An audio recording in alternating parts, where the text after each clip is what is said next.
దేవుని పరిశుద్ధమైన నామానికి స్తోత్రములు. దేవుని యొక్క సన్నిధిలో ఆయన పాదముల చెంత మరోసారి దేవుని యొక్క మాటలు వినడానికి, ప్రార్థించడానికి, ఆత్మీయ క్షేమాభివృద్ధి పొందటానికి, దేవుని యొక్క మాటల ద్వారా మరొక ఉన్నతమైనటువంటి మెట్టు ఎక్కడానికి కర్మేలోజ్ఞ అనేటువంటి మా ఈ కార్యక్రమంలో ఏకీభవించిన మీ అందరూ కూడా ప్రభునామంన మరోసారి ప్రేమపూర్వకంగా, హృదయపూర్వకంగా వందనాలు తెలియజేస్తూ ఉన్నాం. మిమ్మల్ని అందరినీ కూడా ఈ యొక్క కార్యక్రమానికి, దేవుని యొక్క వాక్యం వినడానికి ఆహ్వానిస్తూ ఉన్నాం. ఒకవేళ యూట్యూబ్లో కనుక మీరు వాచ్ చేస్తూ ఉన్నట్లయితే మీ అందరు కూడా ప్రభునామంలో వందనాలు తెలియజేస్తూ ఉన్నాం. మిమ్మల్ని అందరినీ ప్రేమపూర్వకంగా ఆహ్వానిస్తూ ఉన్నాం. ప్రియ దేవుని బిడ్డలారా, మనము దేవుని యొక్క వాక్యము వినడంలో నిర్లక్ష్యంగా ఉండొద్దు. ఇది మన జీవితంలో నేర్చుకోవాల్సినటువంటి ప్రాముఖ్యమైనటువంటి మాట. నేటి దినమున మనము నేర్చుకుంటున్నటువంటి యొక్క మాట, అవి మనకు అజాగ్రత్తగా వింటే ఏమీ అర్థం కాదు. ఈ మాట మాత్రమే కాదు, ఎప్పుడు ఎక్కడ బైబిల్ వాక్యం బోధిస్తూ ఉన్నా, ఎవరు బోధించినా మనం జాగ్రత్తగా వింటే, ప్రార్థనాపూర్వకంగా వింటేనే అది మనకు క్షేమాభివృద్ధిని కలుగజేస్తుంది. కనుక శ్రద్ధగా మీరు దేవుని యొక్క మాటలు వినాలని ప్రేమపూర్వకంగా మీ అందరికీ మనవి చేస్తూ ఉన్నాం. రండి దేవుని యొక్క వాక్యాన్ని చదువుకొని ధ్యానం చేసుకుందాం. జకర్యా గ్రంథము 4వ అధ్యాయము 6-7 వచనాలు. అప్పుడతడు నాతో ఇట్లా నేను, జెరుబ్బాబేలునకు ప్రత్యక్షమగు యెహోవా వాక్కు ఇదే, శక్తి చేతనైనను బలము చేతనైనను కాక నా ఆత్మ చేతనే ఇది జరుగునని సైన్యములకు అధిపతియగు యెహోవా సెలవిచ్చెను. దేవుడి మాటను మన వినికిడిలో బహుగా ఆశీర్వదించునుగాక. ఆమేన్. అందరం ఆమేన్ అని చెప్దామా? ఆమేన్. ప్రియ దేవుని బిడ్డలారా, పరిశుద్ధాత్మ దేవుడు జకర్యా ప్రవక్త ద్వారా ఒక శ్రేష్టమైనటువంటి అంశాన్ని ఇక్కడ మనకు వ్రాయించి మనతో మాట్లాడటానికి సిద్ధంగా ఉన్నాడు.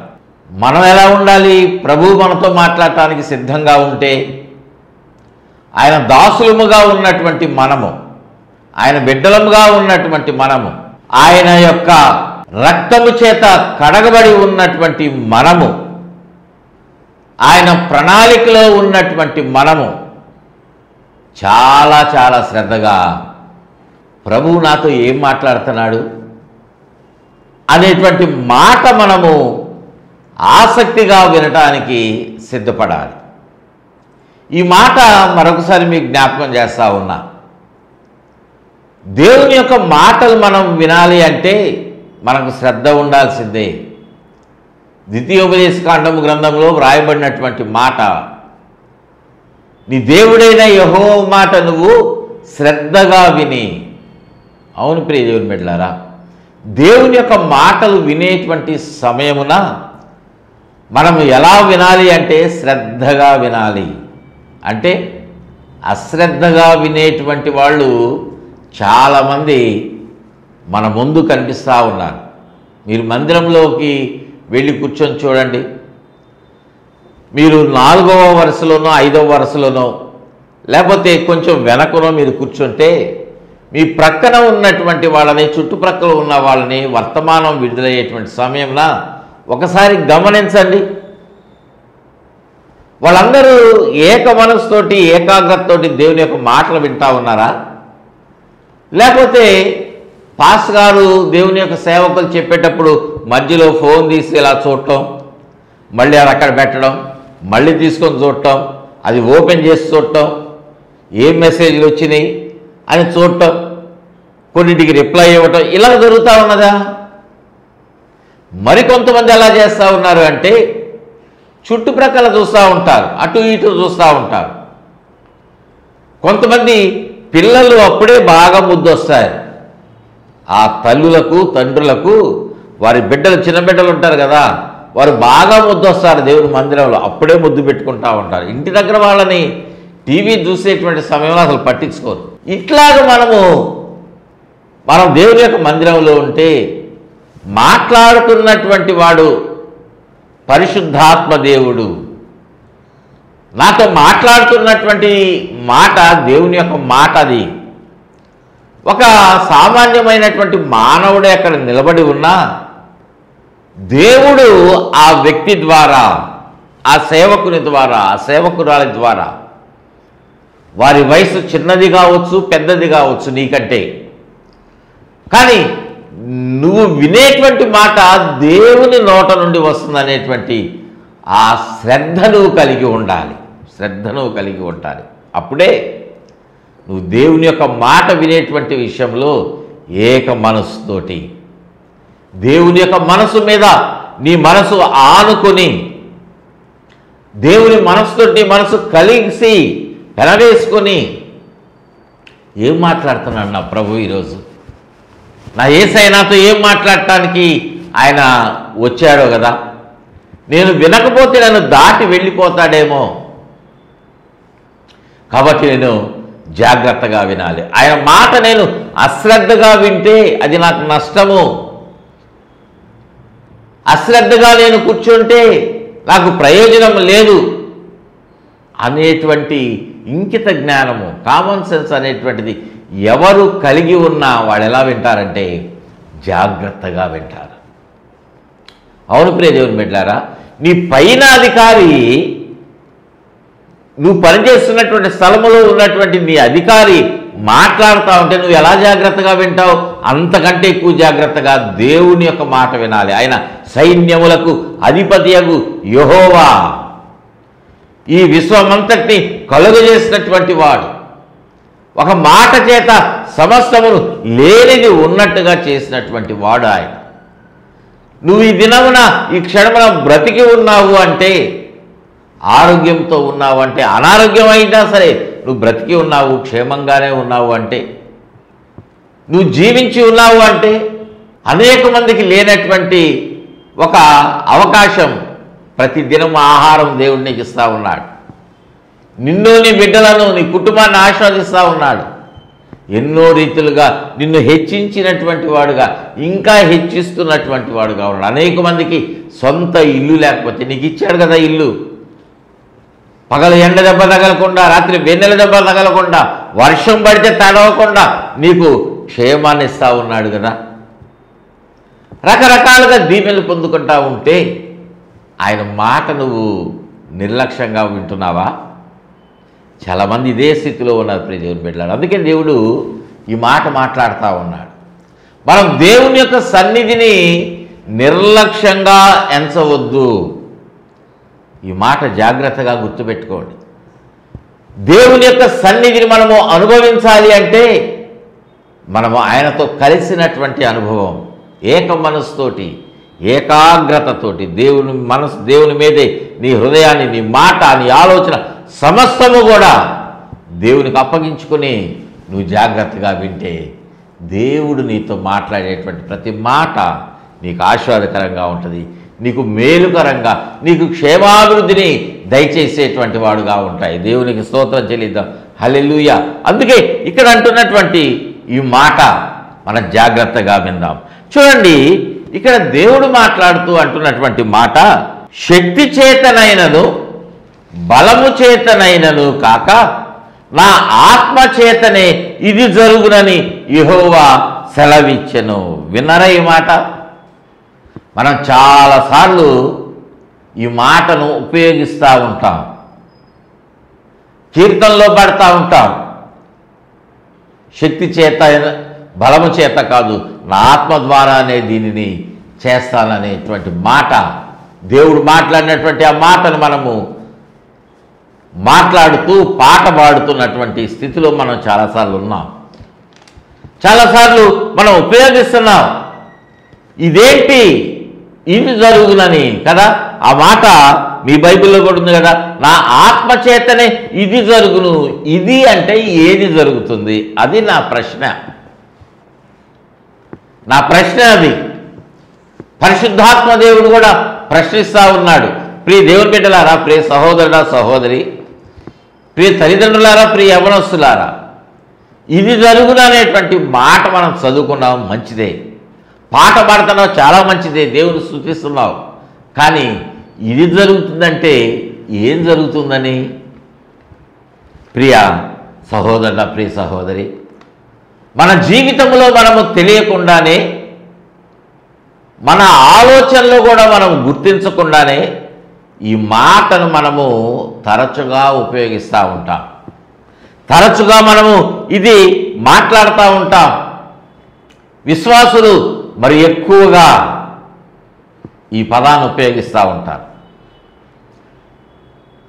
కొన్ని సందర్భాలు మన జీవితాల్లో జరుగుతూ ఉంటే ఈ మాటను మనం ఉపయోగిస్తాం. ఏంటి అంటే, ఉదాహరణగా మనం చూస్తే, ఈరోజు నేను పలానా పని చేయాలనుకున్నాను, కానీ ఆటంకం వచ్చింది. నేను బయటకు వెళ్ళాలనుకున్నా, అర్జెంటు పని మీద వెళ్ళాలి, వర్షం పడతా ఉంది, వెళ్ళకపోతే నాకు చాలా నష్టము, ఎలా వెళ్ళాలి ప్రభువా అనుకుంటే దేవుడు వర్షం ఆపేశాడు. నేను వెళ్ళి నా పని చేసుకొని వచ్చా, దేవునికి మహిమ అని సాక్ష్యం చెప్తా ఉన్నారు. మా పిల్లవాడు సరిగ్గా చదవట్ల, కానీ పరీక్షలప్పుడు వాడంతటా వాడే చదువుకున్నాడు, మంచి మార్కులతో పాస్ అయ్యాడు. మా అబ్బాయి చాలా ఇంటర్వ్యూస్కి వెళ్ళాడు, కానీ సెలెక్ట్ అవ్వాల, కానీ దేవుని కృపను బట్టి, దేవుని దయను బట్టి ఉద్యోగం వచ్చింది, సెలెక్ట్ అయ్యాడు అని మనం కొన్ని మాటలు మాట్లాడుతూ ఉంటాం కదా. మీ జీవితాలలో కూడా, మీ కుటుంబంలో కూడా, మీరు మీ బంధువులతో కలిసినప్పుడు, మీ స్నేహితులతో కలిసినప్పుడు, మీ సంఘ బిడ్డలతో మీరు కలిసినప్పుడు, మీరు కొన్ని మాటలు దీనికి సంబంధించినటువంటివే మీరు మాట్లాడుతూ ఉంటారు. దేవుని నామానికి మహిమను కూడా చెల్లిస్తూ ఉంటారు. అవును కదా? అలా చెల్లించారా మీరు? ఖచ్చితంగా మీలో ఉన్నారు. మనం మన జీవితంలో అక్కడ ఇది జరిగింది అంటే అది దేవుని కృప అని మనం మాట్లాడుతూ ఉంటాం, నిజమే. కానీ ప్రియ దేవుని బిడ్డలారా, ఇక్కడ వ్రాసినటువంటి ఈ సందర్భము, ఈ జకర్యా గ్రంథము 4వ అధ్యాయము 7వ వచనంలో పరిశుద్ధాత్మ దేవుడు ప్రశ్నిస్తున్నటువంటి ఈ ప్రశ్నలో అది ఏదై ఉన్నది, ఇది జరుగును అని దేవుడు అంటున్నాడు. నా ఆత్మచేతనే ఇది జరుగుతుందని దేవుడు చెప్తున్నాడు. ఏది జరుగుతూ ఉన్నది అది మనం ధ్యానం చేసుకోవాలి. ప్రియ దేవుని బిడ్డలారా, అక్కడ పాత నిబంధనలో ఏది జరిగితే మనకెందుకండి? మనం ఇప్పుడు ఎక్కడున్నాం? నూతన నిబంధనలో ఉన్నాం. పాతవి గతించిపోయినాయి, పాత దినములు గతించిపోయాయి, ఇప్పుడంతా కూడా క్రొత్త అయిపోయినాయి, సమస్తము నూతనమైపోయినాయి. పాతవి గతించను, సమస్తము నూతనమైనవని లేఖనాల్లో కూడా మనం చదువుకుంటున్నాం కదా. ఇంకా పాతవి ఎందుకన్నా? ఎప్పుడో జకర్యా ప్రవక్త కాలంలో జరిగినటువంటి సంగతి మనకు అవసరమా అని కొన్ని సందర్భాలను నిర్లక్ష్యంగా చూసేటువంటి వాళ్ళు మన మధ్యలో ఉన్నారు. మనం కూడా వాళ్ళలో ఒకళ్ళంగా ఉన్నామేమో. కానీ ప్రియ దేవుని బిడ్డలారా, అది పాత నిబంధనది, కానీ దేవుడు నూతన నిబంధనలో ఉంటున్నటువంటి మనకు ఆ మాట వ్రాయించినటువంటి వాడు ఆ జకర్యా గ్రంథములో ఆ పుస్తకమును మన కొరకు, ఈ 66 పుస్తకాలు ఉన్నటువంటి బైబిల్ గ్రంథములు దానిని నిలిపి ఉంచాడు అంటే, మన కొరకు దానిని ఉంచాడు అంటే, ఈ 4వ అధ్యాయము 7వ వచనం మనం చదవటానికి మనం నేటి దినాన అది మూలవాక్యంగా ఎంచుకున్నాము అంటే ఆయన ఖచ్చితంగా ఒక ప్రణాళిక కలిగి ఉంటేనేగా. అవును కదా? లేకపోతే అది మనకు వేస్ట్ ఈ టైంలో, ఈ పీరియడ్లో ఉన్నటువంటి వాళ్ళకి అనుకుంటే అసలు దానిని ఆయన ఉంచేటువంటి వాడు కాదేమోగా. ఆలోచన చేయండి. మనకు అవసరం లేనటువంటివన్నీ ఆయన ఎందుకు ఉంచుతాడు? మనకు నిరుపయోగంగా ఉన్నటువంటి వాటిని ఆయన ఉంచుతాడా? ఉంచడు కదా. కొంచెము మైండ్ పెట్టి ఆలోచన చేస్తే ఆయన ఉంచడు. ఆయన మనతో మాట్లాడాడు ఒక మాట అంటే, మనకు వ్రాయించినటువంటి మాటలు అవి నాటి దినముల వరకే కాదు, నేటి కూడా ఆయన ఉంచాడు అంటే, రాబోయేటువంటి దినములలో ప్రభు యొక్క రాకడ సమీపంగా ఉన్నటువంటి దినాల్లో మనం ఉన్నాం. ఆయన రాకడ వచ్చేటువంటి ముందు వరకు బ్రతికి ఉన్నటువంటి వాళ్ళు ఈ మాట చదవటానికి ఆయనకి ఇష్టమవుతా ఉన్నది. అందుకే దీనిని, ఆ మాటను వ్రాయించి జాగ్రత్తగా భద్రపరిచాడు దేవుడు. స్తోత్రం చెల్లిద్దాం. హల్లెలూయా, హల్లెలూయా. ప్రియ దేవుని బిడ్డలారా, అది దేవుని యొక్క ప్రణాళిక. దేవుడు నీ పట్ల ఒక ప్రణాళిక కలిగినటువంటి వాడుగా ఉన్నాడు. ఆ ప్రణాళిక నీ జీవితంలో నెరవేర్చబడాలి అంటే అది ఆయన సహాయం మనకు కావాల్సిందే, నీకు నాకు కావాలి. ఒకవేళ అది నిరుపయోగంగా అలానే ఉందనుకో, నష్టం ఎవరికి? పరిశుద్ధాత్మ దేవుడు వ్రాయించినటువంటి మాట నువ్వు నేను నేర్చుకోకపోతే ఎవరు నష్టపోతారు? పరిశుద్ధాత్మ దేవుడా, తండ్రి అయినటువంటి దేవుడా, యేసయ్య నష్టపోతాడా? కాదు, ఆయన ఏమి నష్టపోడు. ఎవరికి నష్టం అంటే ఎవరైతే దానిని ధ్యానపూర్వకంగా చదువుకొని నేర్చుకుంటారో వాళ్ళు లాభ పొందుతారు. అంటే దాని అర్థం ఏంటి? ఎవరైతే దానిని ధ్యానపూర్వకంగా చదవకుండా విడిచిపెడతారో, దేవుడు మాట్లాడుతూ ఉంటే, సేవకుని ద్వారా మాట్లాడుతూ ఉంటే, ఈ జకర్యా గ్రంథం అని కాదు, ఎక్కడ బైబిల్ గ్రంథంలో ఏ మాట అయినా సేవకులు మాట్లాడుతూ ఉంటే పాంప్లెట్స్లో వాటిని ముద్రించి మనకు పంచితే మనం దానిని చదవకుండా డస్ట్బిన్లో పడేస్తున్నామంటే, మ్యాగజైన్స్లో, టీవీల్లో, జూమ్ ప్రేయర్స్లో రకరకాలుగా దేవుని యొక్క వాక్యం ప్రకటించబడతా ఉంది కదా, రకరకాలుగా ప్రకటించబడతా ఉంది. మీటింగ్స్, ఎక్కడ చూసినా మీటింగ్స్, మందిరాలు ఎక్కువైపోతూ ఉన్నాయి. సేవకులు అనేక మంది దేవుడు ఏర్పాటు చేస్తూ ఉన్నాడు. దేవుడి చేత ఏర్పాటు చేయబడినటువంటి సేవకులు వాటిని, దేవుని యొక్క మాటలు పంచుతూ ఉంటే మనం వాటిని జాగ్రత్తగా వినకపోతే దేవునికి నష్టమా? కాదు ప్రియ దేవుని బిడ్డలారా, మనకే నష్టం, నీకు నాకే నష్టం. అందుకని మనం ఎలా వినాలి? దేవుని యొక్క మాట శ్రద్ధగా వినాలి, శ్రద్ధగా వినాలి. ఇక్కడ ఈ మాట ఇది జరుగును అనేటువంటి మాట పరిశుద్ధాత్మ దేవుడు వ్రాయించినటువంటి ఆ మాట ఏది జరుగుతుంది అనేటువంటిది మనం ధ్యానం చేసుకుందాం. ప్రియ దేవుని బిడ్డలారా, ఈ మాట మనం ధ్యానం చేసుకోవాలి అంటే, దీనికి సమాధానం మనం పొందుకోవాలంటే, ఇది జరుగుతుందని యెహోవా దేవుడు, తండ్రి అయినటువంటి దేవుడు, దేవుని యొక్క ఆత్మ ఈ మాట మాట్లాడుతూ ఉన్నాడు. నా ఆత్మ చేతనే ఇది జరుగునని ఆయన సెలవిస్తూ ఉన్నాడు అంటే ఆ మాట మనం గ్రహించాలి.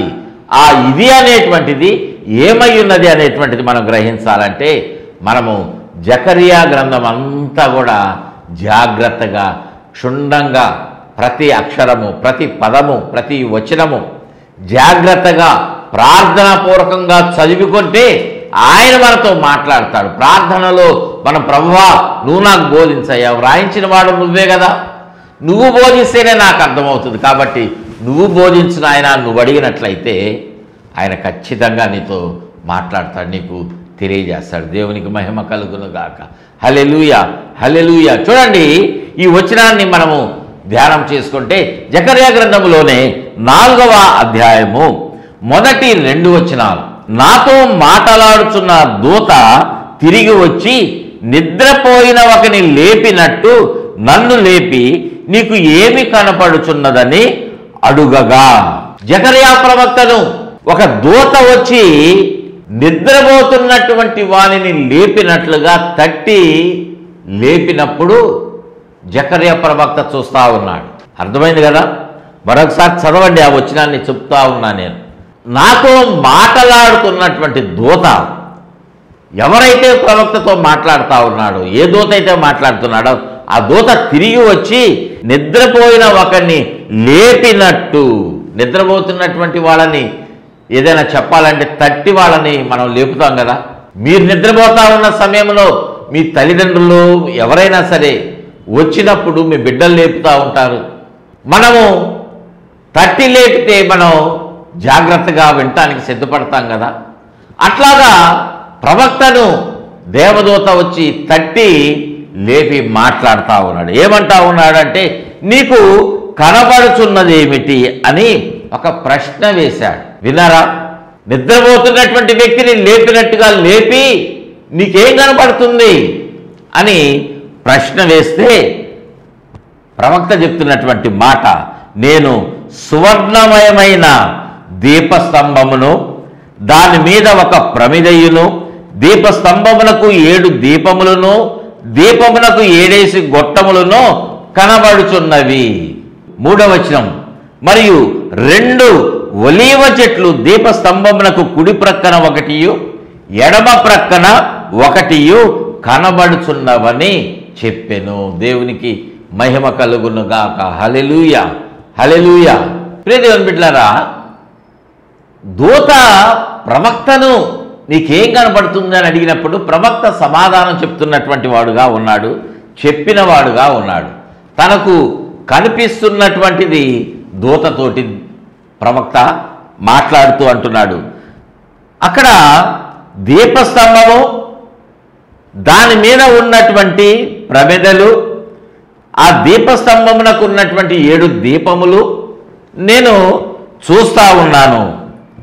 మరి అంత మాత్రమే కాదు కానీ 2 ఒలీవ చెట్లు కూడా ఆ యొక్క దీపస్తంభం ఇలా మధ్యలో ఉందనుకోండి, దానికి కుడివైపున 1, ఎడమ ప్రక్కన 1, 2 ఒలీవ చెట్లు కూడా నాకు కనిపించినాయి అని ప్రవక్త ఎవరైతే, ఏ దూత అయితే నీకేం కనబడుతున్నాయని అడిగాడో ఆ దూతతోటి ప్రవక్త సమాధానం ఇస్తున్నాడు. దేవునికి మహిమ కలుగును గాక. హల్లెలూయా, హల్లెలూయా.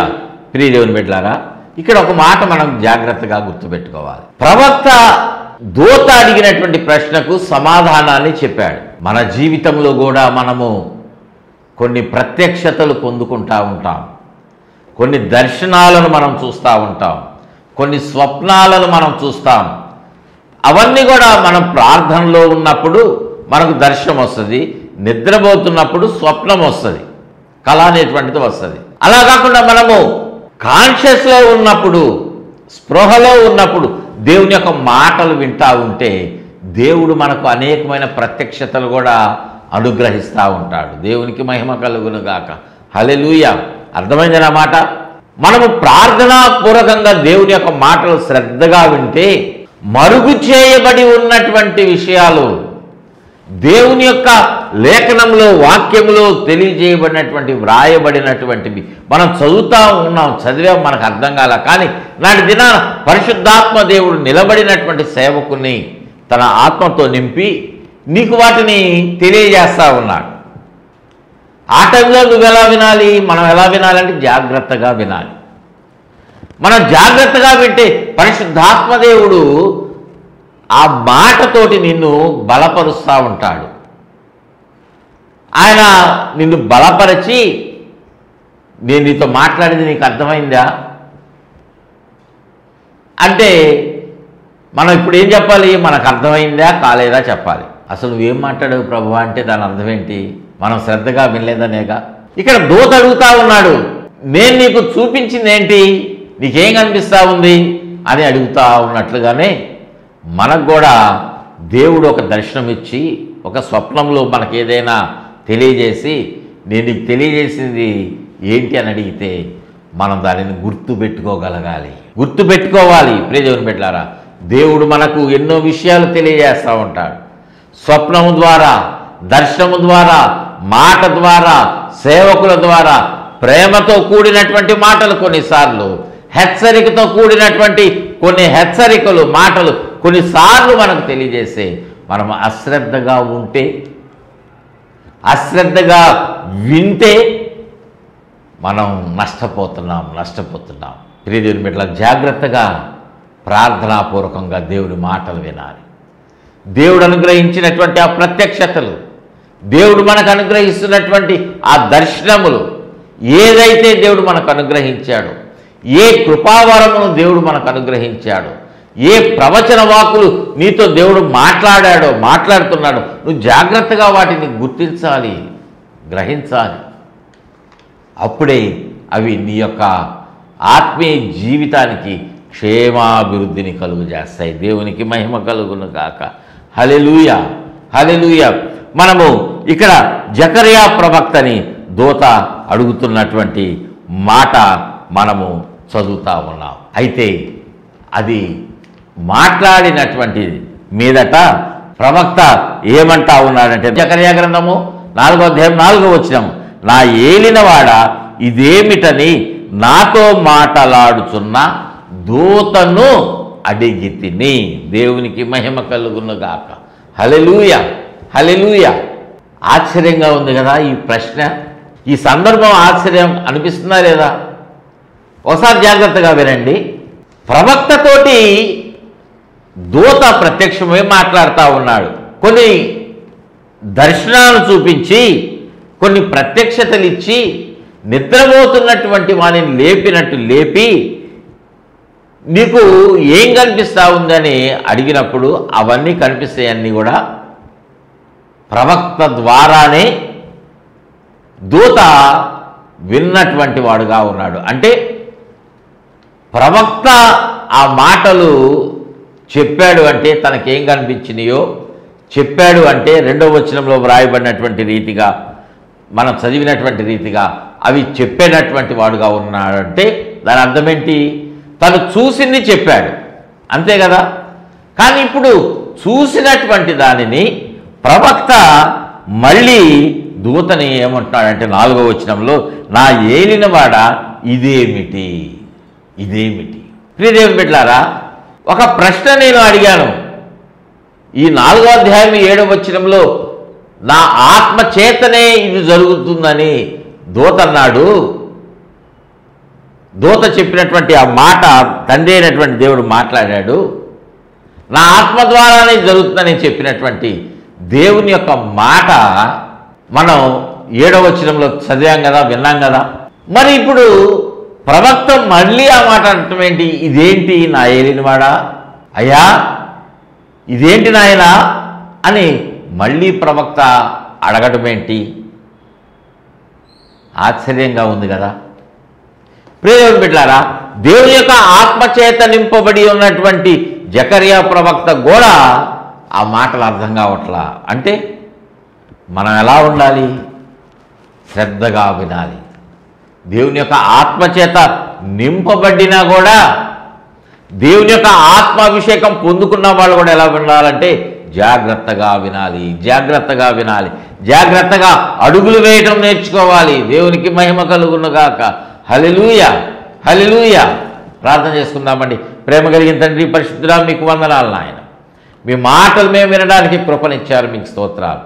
మా తండ్రి, మీ మాటలు మేము విన్నటువంటి వాటిని మా హృదయంలో భద్రపరచుకొని మీరు ప్రత్యక్షపరచినటువంటి ఆ సందేశమును మా హృదయాలలో మేము దాచిపెట్టుకొని తద్వారా మేము మీ మాటలో నిలిచి ఉండేటువంటి ఆ కృపను మాకు దయచేయమని మమ్మల్ని అందరినీ కూడా మీ యొక్క ఆశీర్వాదకరమైన హస్తాలకే సమర్పించుకుంటూ ఉండగా మీరు దీవించి మీ నామానికి మహిమను తెచ్చుకోనమని, మహిమగంతా ప్రభావాలు మీకే ఆరోపిస్తూ ఈ కార్యక్రమం స్పాన్సర్ చేసినటువంటి వారిని నాయన, చూస్తున్నటువంటి వారిని నాయన, రికార్డెడ్ ప్రోగ్రాంలో యూట్యూబ్లో ఏకీభవించినటువంటి వారందరికీ నాయన సమస్తమైన ఆశీర్వాదాలు అనుగ్రహించి, వెండైన దీవెనలు అనుగ్రహించి, మంచి ఆరోగ్యంతో నింపి ప్రతి ఒక్కరిని వారి అక్కర్లన్నీ తీర్చి మంచి భవిష్యత్తు దయచేయమని మీకే సమర్పించుకుంటే యేసయ్య నామమున అడిగి వేడుకుంటున్నాం తండ్రి.